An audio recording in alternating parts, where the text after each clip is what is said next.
Welcome to Waiting on Superheroes, a podcast created to call world changers, catalysts, and entrepreneurs to action. Listen to their journeys, failures, and moments of triumph. This podcast will encourage you to stop waiting on superheroes and help you realize that your greatest frustration is something you were put here to solve. And now, your host, Dario Inspires.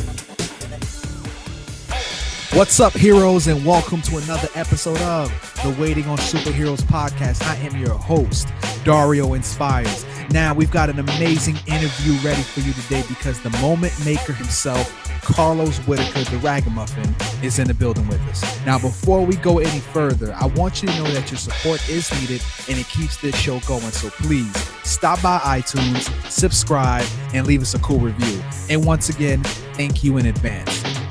Songwriter, musician, blogger, and communicator, Carlos Whittaker, aka Low Swit, is one of today's most impactful thought leaders and social media catalysts. Maybe you know him because of a certain Beyonce Single Ladies viral video that received a People's Choice Award, or from his segment on TLC's LA Inc. Or maybe it was through his popular blog, Ragamuffin Soul. Whatever the outlet, one thing for certain, Carlos Whittaker knows how to make big moments in his life. Carlos is married to his wife, Heather, and they have 3 children.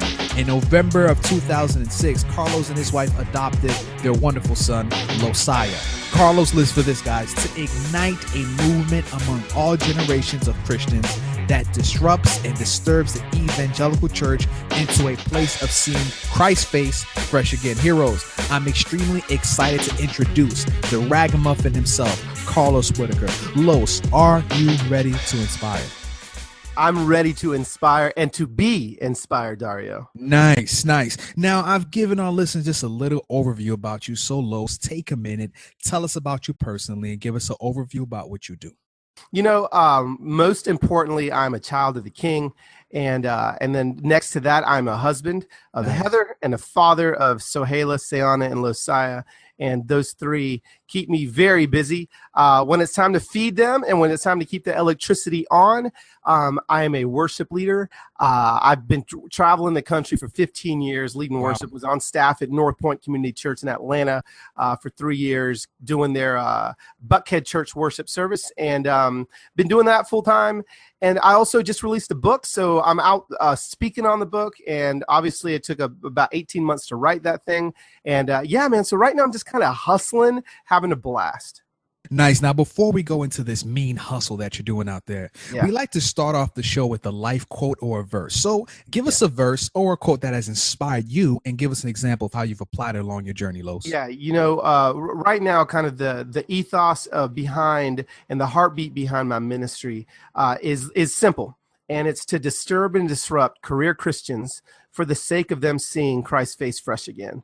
And the great thing about that, I'll say that again, to disturb and disrupt career Christians for the sake of them seeing Christ's face fresh again. The great thing about that is I can actually pull this off in the church or outside of the church. Right.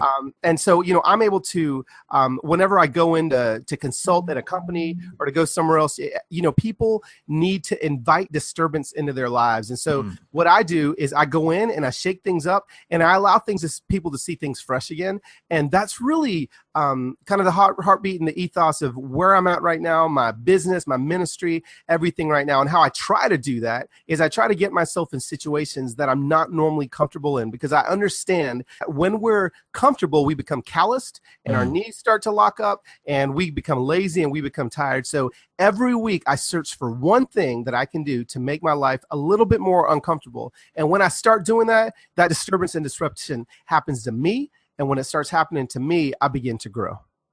Nice. Disruption, being uncomfortable causes growth. We love that quote. And Los, thanks for sharing it with us. Absolutely. Now, we know that for what you do, it requires an intense amount of discipline. So I heard this quote that says, mornings hold the key to taking control of our schedules. Yep. If we use them wisely, we can build habits that will allow us to lead more happier lives and more productive lives. Now, Carlos, tell us, give us a run through of what your morning looks like, actually. Yep.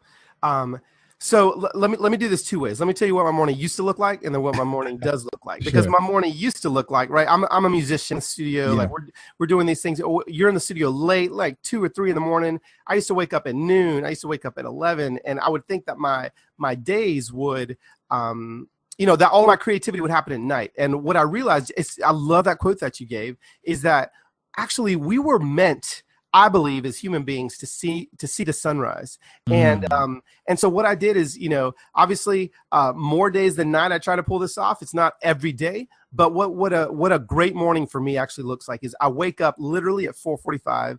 I hit my CrossFit box at 5. I work out from 5 to 6. I'm wide awake after that workout. I go to Starbucks, and from 6 to 9, I hustle.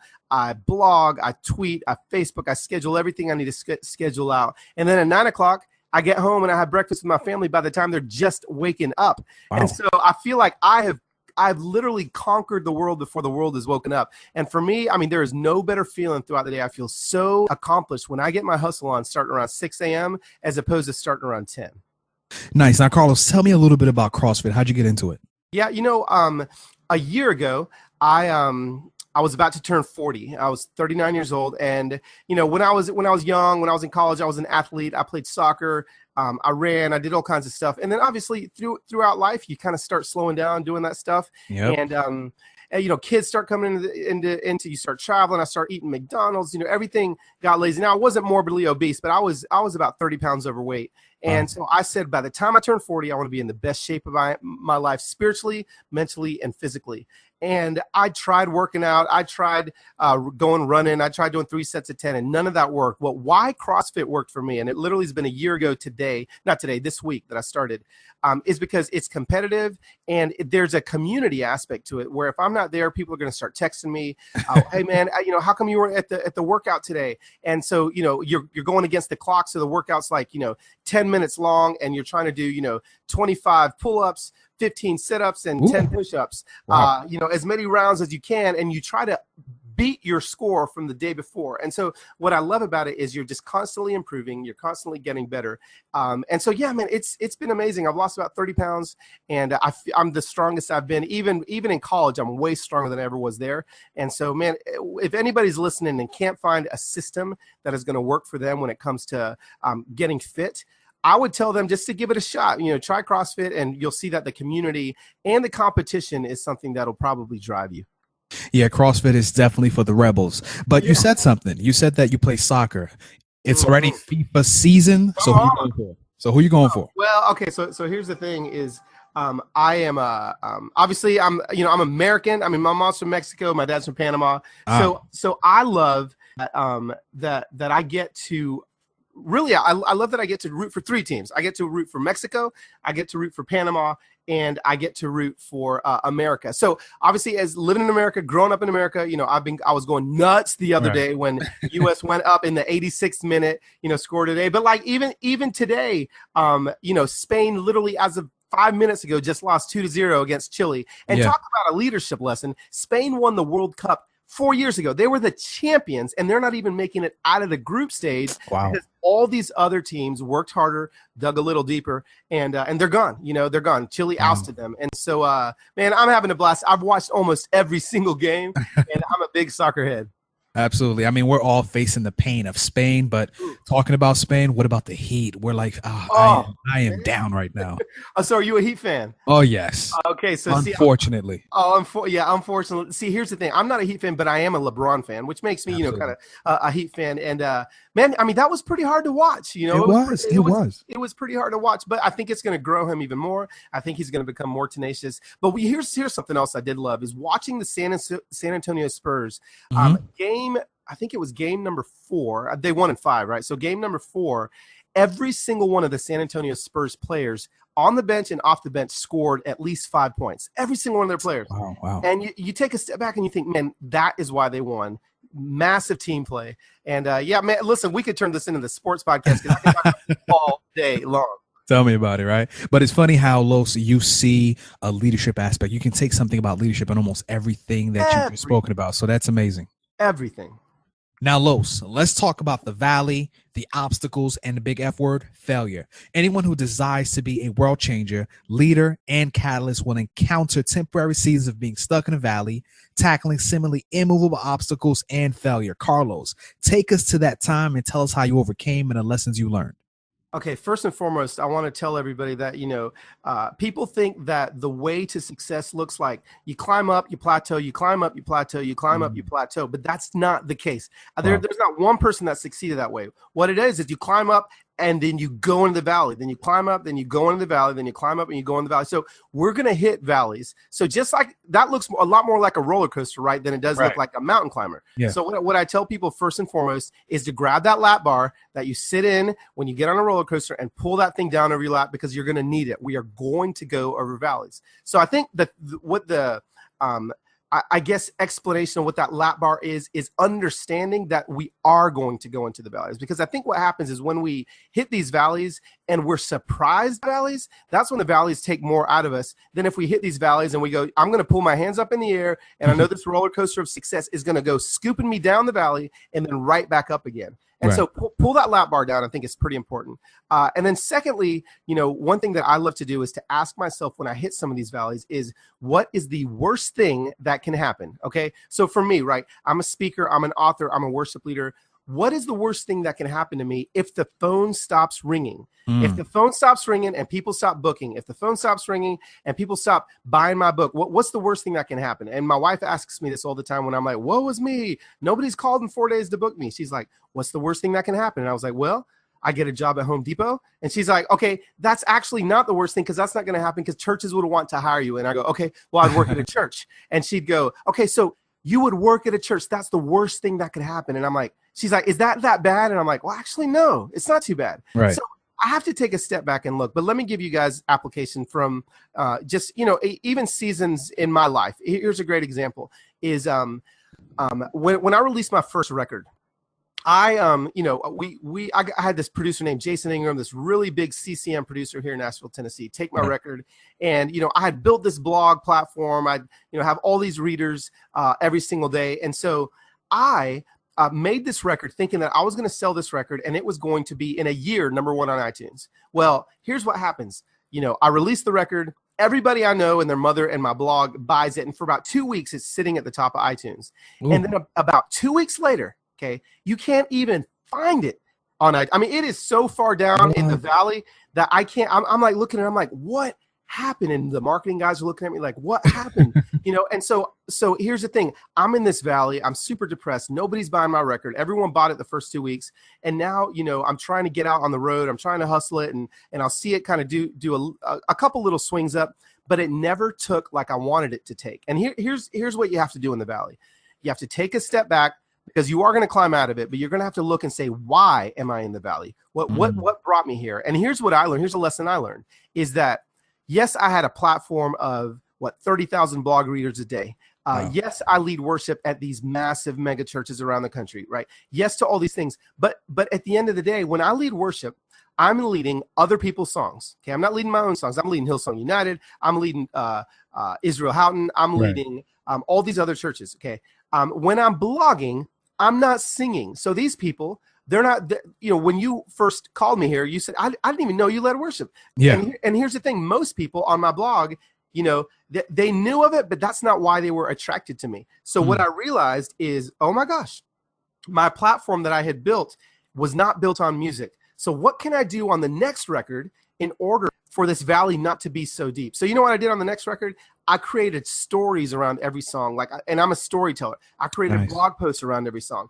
And what I did is I started blogging about the ethos and the heartbeat of all the songs. And people bought that record, oh my gosh, 10 times more than they ever bought the first record over the first 2 months. Wow. Because I learned in the valley that I had to apply my storytelling skill that people were used to seeing, as opposed to just hoping they would trust me that I got myself a great record. Well, now I release a book, and now this book has sold in 2 months more than every record I've ever sold in my entire career. Wow.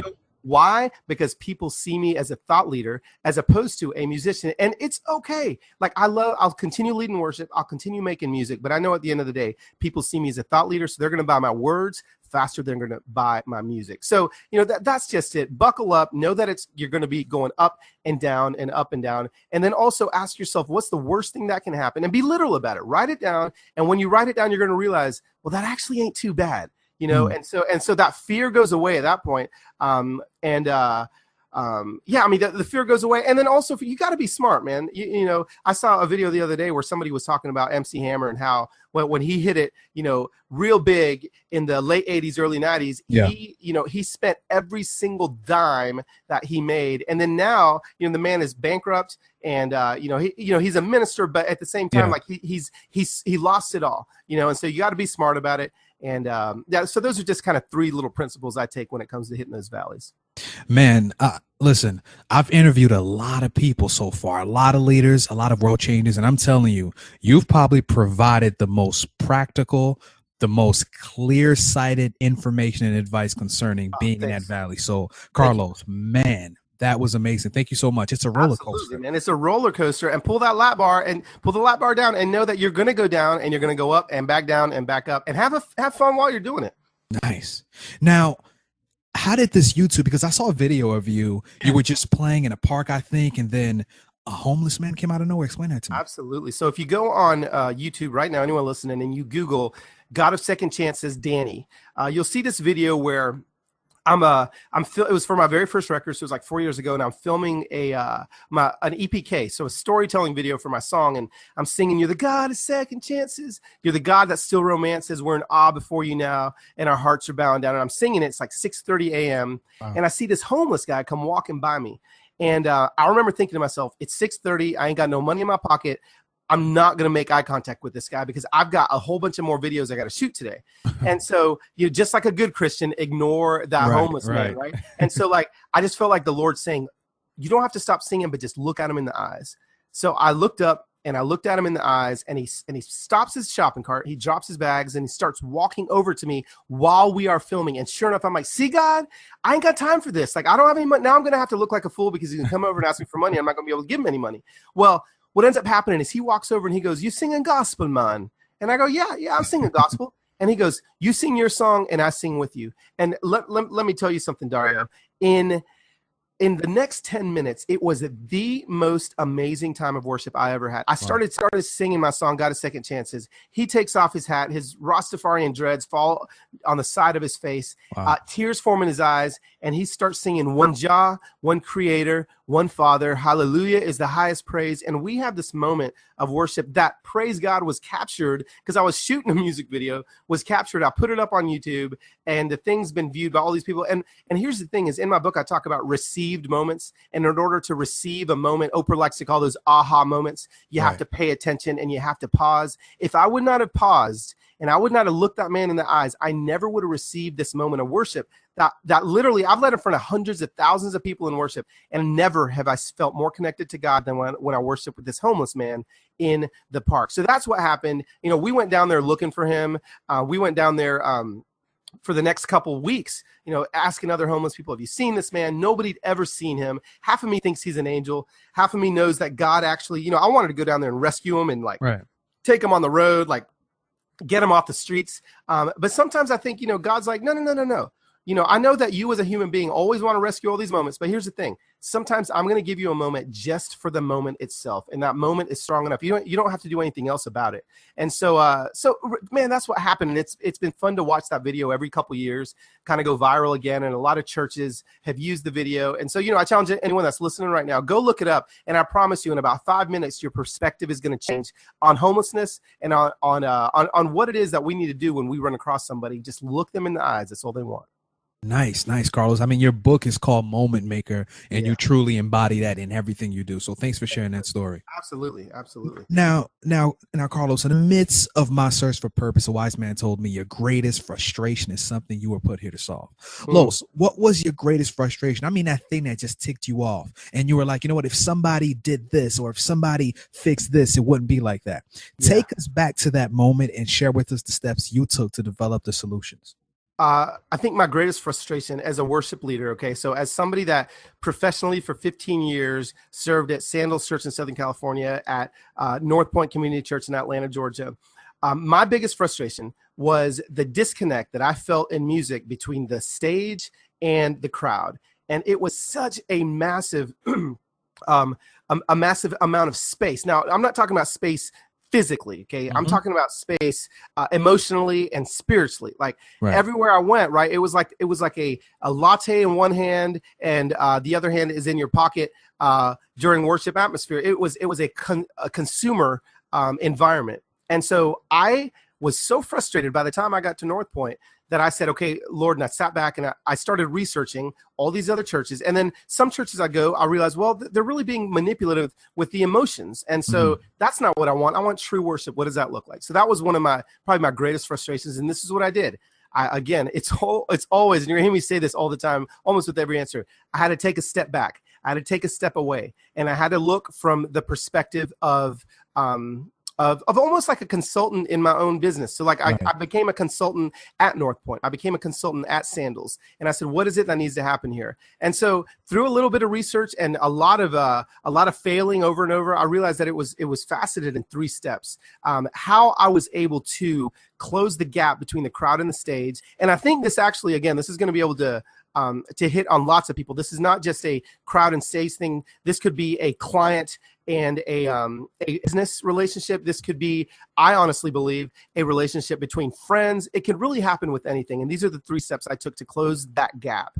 The first one was innovation. Okay. The second one was examination. And the third one is my ethos, disturbing and disrupting. And when I started innovating, examining and disturbing and disrupting, that gap began to close. So what does innovation mean? Innovation means doing something new. Now, I talked about how people get calloused when they go over and over to something. Well, the only way for them not to be calloused is for something to disturb and disrupt them or something to be new. So, I tell people all the time, if you're looking for your creativity to get a spark, well, you can't have your creative meeting in the same room. If you're looking for your, if Dario is running into the same old ideas for his podcast, I would tell you, well, then stop thinking in front of your laptop, go on a walk, go somewhere else, take a different trip to Starbucks than you normally take in the morning. When we do something new, our minds are invigorated. And so at church, on that level, I would do something new on a weekly basis. We'd flip the service around. So we do worship at the second half and music on the front half, or sermon on the front half. We'd put everybody in a circle instead of rows. And all the time I was always doing something new so that their minds would be just a lot easier to grab a hold of some of the information that we're trying to give them. So that was innovation. Examination, always examine where you're at. Always examine what is past, what is present, and what is future. So when it came to what I was doing at church, I was examining, okay, what was happening in the Billy Graham era when he would fill up hundreds of thousands of people underneath a tent with one microphone and no music. They just came to hear the gospel. So here I am making videos and music and smoke and haze. Why were people able to connect to the gospel in the past with none of that? So I examined that. Then I examined what churches and businesses are doing in the present. So I was always going to different organizations. I was studying what they were doing. And then what do I feel like is going to be the future of what this looks like? I'm starting to see the back door swing wide open for a lot of young adults when it comes to attractional model of church. So why are they leaving a lot faster? Why are they not sticking around when it comes to, to the lights and the smoke and the haze? What is it? So when you examine the past, the present, and the future, whether it be in your business, whether that be with my wife, what happened in the past that worked? How present she's not connecting? How can I allow her to connect in the future? Those 3 things are vital. And then again, disturbing and disrupting, that is what we got to do in order to make people pay attention. I took those 3 aspects: innovate, examine, disturb and disrupt, and bam, I'm telling you what, that thing applies to every facet of my life. If I want to close the gap with anything, which was what my big frustration was, you've got to do those steps. And that's a lot of words in a short amount of time, but I hope they help somebody. Absolutely. Listen, Carlos, you just took us to school with all this information. Yeah. I mean, wow, this disturbing. I mean, that's the thing that I really appreciate about what you just said, because we're so used to structure. We're so used to doing things based on repetition, but it's always good to step out of the box, take a breather, do things different to reinvigorate those creative juices and ideas. So thanks for sharing that, Carlos. Absolutely. Now, I interviewed Allison Vesterfeld. I'm pretty sure you're familiar with her. Yeah, she's a good friend of mine. Absolutely. And I saw one of her videos where she interviewed you, and Yep. then you spoke about the Whittaker Reboot. What is that? The Whittaker Reboot. That was all my wife's idea, and we had a blast with it. Now, so this is what we did. We decided that we had too much stuff. Okay, we had too much stuff in our house, and so as an exercise in trust, in faith, and also an exercise in letting go, we took everything that we wanted to keep in our home and we crammed it into one room of our house. Wow. Everything else we put up for sale. So we put a price tag on everything, and we had an estate. Normally people have estate sales after they die and their family's trying to get rid of all their stuff. Well, we decided we just ended up having too much stuff, and we live in a small 3-bedroom condo in Nashville, Tennessee. Right. Let's do this. So how we rebooted is we put everything. Now, when I started telling my kids that we're gonna, sell everything in our house, they're freaking out, right? No, like, gosh, I don't want to, But the thing is if you are Tetris enough, bro, you can fit a lot of stuff in one room. Okay, like you can start fitting, honestly, every toy you want to keep in there. And so, so we did this. We put everything in one, and then we had strangers from around the city come into our house and just start buying things. And, it was a blast. We got rid of, they didn't buy everything in our house. There were some things that we were kind of like, man, I really hope they don't buy that they did buy. And then there were other things that we were like, man, I really hope they do buy that, and they didn't buy it. So at the end of the day, we were left with still a lot of stuff, but we felt in two aspects cleansed. In the aspect that we did get rid of some stuff physically, but also I feel like spiritually and emotionally we were cleansed because we let go and opened our hand to a lot of things that we were hanging on to. Wow. And so that's what we did. That was the Whittaker Reboot. I talked to Allie about that and it was fun. It was a good thing. I think we're going to try to do it every couple of years. And as our house is getting full of stuff. And let's live simply and not waste all our energy on stuff. Living simply and not waste all energy on stuff. Thanks for sharing that, Carlos. Yeah, man. A lot of great advice. Now, what advice, words of wisdom do you have for anyone listening who desires to make an impact in this world? Tell us. Desires to make an impact in this world. Well, the world, I think your world is going to start with one. And I feel like if you make an impact on one, okay, then you can make an impact on 2 after that. Then you can make an impact on 3 after that. When I first started leading worship, it wasn't called leading worship. Okay, there were music ministers in churches that I didn't want anything to do with. Like if someone's like, "Hey, you want to be a music minister when you grow up?" I was like, no, thank you. But here's the thing. Now you got worship leaders. You got Kirk Franklin. You got Israel Houghton. You got all these Joel Houston, Chris Tomlin. Right. And so suddenly now, right, there's this innate desire in our humanity to be known. There's this innate desire in our humanity to impact thousands of people like that. And it feels good to have a bunch of people singing your songs in front of you. That's not what church looked like for me. And so now we have, so again, I'm speaking as myself as a worship leader. For me, instead of just wanting to be a worship leader, I wanted to impact that one that was around me. So what I started doing was leading worship for the time was my girlfriend and her friend, and we would just have little nights of worship in their condo. This is back in Riverside, California. And then I felt like when I was comfortable enough with that, I remember I got to lead worship in a small group, and then that was about a year, and I was leading worship for 7 to 10 people, maybe sometimes 15 people, and I was like, wow, like they're singing loud, like this is really cool. Then my pastor asked me to lead worship in front of 200 people, and then so here's the thing: is somebody that wants to impact the world, you have to start with one. And I honestly believe that when you start with one, maybe it's going to cap off at 200, maybe it's going to cap off at 2 million. I've got lots of friends that have New York Times best-selling books that are selling a lot more and impacting a lot more people than I'm impacting. But just because they're impacting quote unquote more people doesn't mean they have more impact. And so, their impact, I think each and every one of our impact is just as important as the other one. And the grass is always going to be greener. You are never going to have enough money. Right. You are never going to be influential enough. I know people that are the most influential people I know that really want to be even more influential because they know somebody else that's got a little bit more. So start with one and be content where the Lord has you. Be content with the influence that you have. And so for me, I mean, my influence that I've received wasn't because I won the influence lottery. Okay. Like I didn't go like scratch a ticket at the grocery store and win this influence lottery, because for 7 to 8 years, I blogged every single day on my blog. There were days that it was my mother and my Aunt Nancy in Riverside, California, who were commenting on my blogs, and I'd pour my heart out on these blogs. I would write these theses, and my mom's like, "Oh, Carlitos, I love you so much. You're so smart."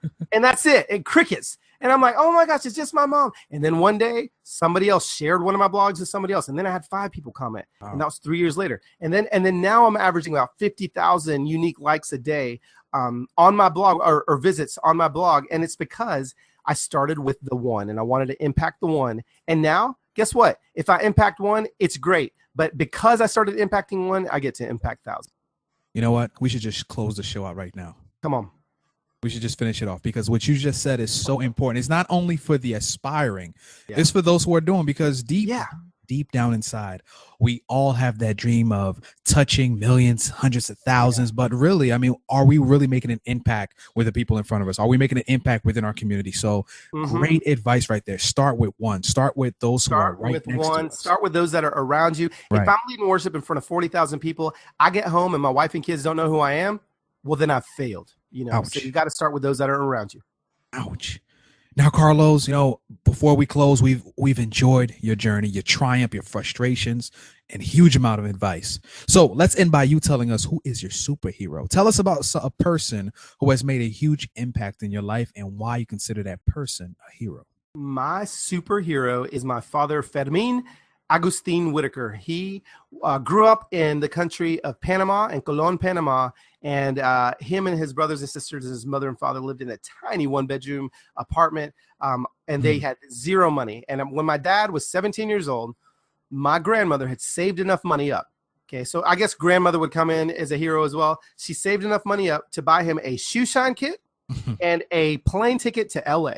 Wow. And my dad got on a plane with a shoe shine kit and a plane ticket to LA. He got on that plane. He landed in LAX, and he started shoes for a year. And in that year that he was shining shoes in LAX, he saved enough money for 1 semester of college. When he went to that 1 semester of college, he got straight A's, and he never had to pay for another semester of college again. Wow. He's gotten his PhD. He moved his entire family, his parents, everyone from Panama to the United States of America. And so I take a step back and I look at my father's journey, and I think whenever it gets rough for me, okay, I'm not sitting in LAX shining shoes, but if I've got to, it's going to be, if it's the worst thing that happens to me, well, guess what? I can dig out of that valley as well. So my dad is my superhero. Man, wow.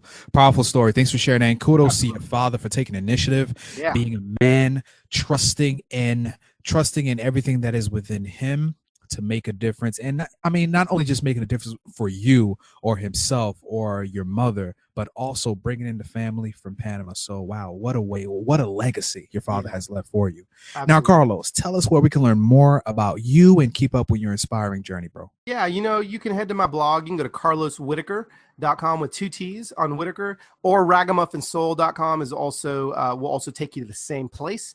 You can follow me on Twitter at LosWhit, which is the end of Carlos and the beginning of Whittaker smashed together, LOSWHIT. That's Twitter, Instagram, Facebook, LosWhit or Carlos Whittaker. I mean, I'm all over the place. If you're there, if it's open, I'm there. I got something there. So Pinterest, wherever it's at, and come along. Like, I'm not one of those guys that doesn't talk to people that follow him or doesn't follow people. Right. I have a good time and have lots of great conversations online every single day. Wow, what an amazing interview, guys. Everyone can find the show notes, the resources, and all the links to keep up where Carlos' journey at DarioInspires.com. Carlos, listen, you're a pro. You are a pro, bro. Thank you, Dario. Thanks for your time. Keep inspiring and keep soaring. All right, talk to you later. Thanks so much for listening to Waiting on Superheroes with your host, Dario Inspires, the podcast created to call world changers, catalysts, and entrepreneurs to action. We'll see you next time.